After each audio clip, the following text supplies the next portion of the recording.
रवींद्र दंगेकरांच्या अडचणी वाढण्याची शक्यता व्यक्त केली जाते, कारण शंभूराज देसाई यांनी दंगेकरांना आता नोटीस पाठवणार असल्याचं म्हटलं जात आहे। विधानसभा अध्यक्ष राहुल नार्वेकर यांच्याकडे तक्रार केली जाणार आहे। पुणे हिट अँड रन प्रकरण आणि या प्रकरणी दंगेकरांनी आरोप केलेले होते। राऊतांपाठोपाठ आता दंगेकरांना देखील नोटीस बजावली जाण्याची चिन्ह आहेत। याच आरोपांवर आता दंगेकरांना खुलासा करावा लागणार आहे। कायदेशीर बाबींचा सामना या ठिकाणी करावा लागणार आहे। संजय राऊत यांना देखील काल कोर्टानं नोटीस धाडलेली होती। पाठवू द्या, त्याचं उत्तर आम्ही देऊ, दंगेकरही देतील, आम्ही देऊ। त्या विभागामध्ये काय काय सुरू आहे हे विधानसभेत काढू। जे सुरू आहे ना, जे हप्ता वसुली सुरू आहे, तो हप्ता कुठपर्यंत जातो आहे ते सगळं काढू आम्ही। त्या नोटीसचं उत्तरही देऊ। उलटा चोर कोतवाल को दाटे असं त्याचा अर्थ आहे। या सगळ्याविषयी अधिक माहिती घेण्याकरता थेट जाऊया आपल्या प्रतिनिधी ज्योत्स्ना गंगणे यांच्याकडे। ज्योत्स्ना, काय अधिक माहिती या सगळ्या संदर्भात? आता संजय राऊत यांच्या पाठोपाठ मवियातल्या आणखीन एका नेत्याला म्हणजेच रवींद्र दंगेकर यांना देखील नोटीस बजावण्याचा विचार केला जातोय।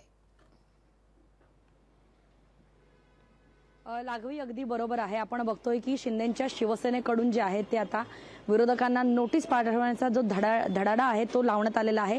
सर्वात पहिल्यांदा शिंदेच्या शिवसेनेकडून संजय राऊत आणि त्यांच्या सामना जे मुखपत्र आहेत ठाकरेंच्या शिवसेनेचं, त्यांना नोटीस पाठवण्यात आली होती। आणि संजय राऊतांनी जे मुख्यमंत्री एकनाथ शिंदे आणि त्यांच्या शिवसेनेवरती आरोप केले होते की प्रत्येक मतदारसंघामध्ये मुख्यमंत्री एकनाथ शिंदे यांनी 25 ते 30 कोटी रुपये वाढले म्हणजे वाटले असा आरोप जो आहे तो संजय राऊतांनी केला होता। याच संदर्भात संजय राऊत आणि त्यांच्या सामना या मुखपत्राला जे आहेत ते नोटीस पाठवण्यात आली होती। आणि त्यानंतर आता रवींद्र दंगेकर ज्यांनी पुण्याचं जे ऍक्सिडेंट प्रकरण जे आहे ते चांगलंच वेठीस धरलंय पोलिसांना, प्रशासनांना, त्याचबरोबर सरकारला।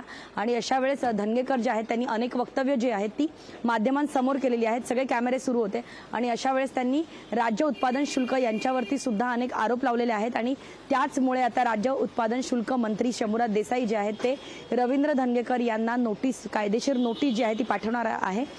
शंभूराज देसाई यांचा असा आरोप आहे की रवींद्र दंगेकर यांनी शंभूराज देसाई आणि राज्य उत्पादन शुल्क विभाग यांच्यावरती अनेक खोटे आरोप लावलेले आहेत। आणि त्याचमुळे रवींद्र दंगेकर यांना शंभूराज देसाई जे आहेत ते नोटीस पाठवणार आहे। मात्र ती जी प्रोसेस आहे नोटीसची, त्यासाठी राहुल नार्वेकर जे विधानसभेचे अध्यक्ष आहेत त्यांना पत्रव्यवहार करावा लागेल, त्यांच्याकडे ती तक्रार दाखल करावी लागेल आणि त्यानंतर ही नोटीस पाठवली जाईल। त्यामुळे राहुल नार्वेकर सध्या मुंबईत नसल्यामुळे सर्वात प्रथम राहुल नार्वेकर विधानसभा अध्यक्ष त्यांनाही पत्रव्यवहार त्यांच्याकडे रवींद्र दंगेकर यांची तक्रार केली जाईल आणि त्यानंतर रवींद्र दंगेकर यांना नोटीस पाठवण्यात येईल। लागवी निश्चित।